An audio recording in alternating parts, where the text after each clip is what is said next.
Take heart, get up, he is calling you. One of the many wonderful things about God is that God gets to decide what happens.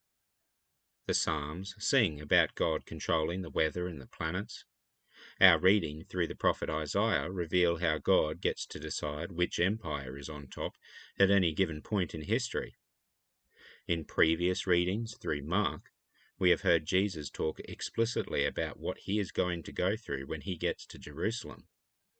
This control Jesus wields over his own destiny is revealed in greater detail in John's account of the trial and crucifixion. Jesus is God, God is in control, God gets to exercise his will however and whenever he pleases.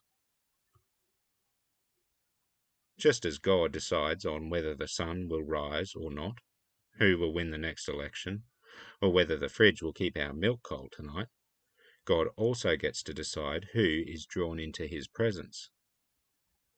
Jesus rebuked the naysayers and exercised his divine, sovereign decision-making authority when he called the blind man to his side. The voice of Jesus has that authority, the authority over everything and everyone else. When he speaks, he is heard, and no one can go against his will.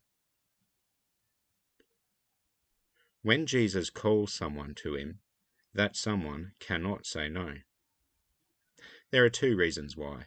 First, because Jesus is Lord, whether we like it or not, and he has the authority of the King.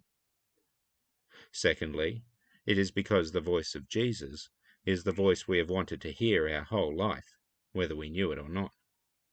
His voice is like his nature, gentle, loving, and irresistible.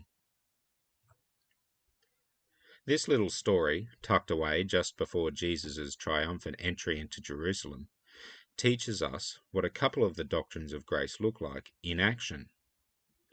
God chooses those who are to be his eternal friends, and God's decision on this matter cannot be restricted or denied in any way. Such is the grace of God in our own salvation. God calls us, and we are humbled and also joyful, because in spite of who we were, God wants us to be with him forever. And this call from God cannot be rejected.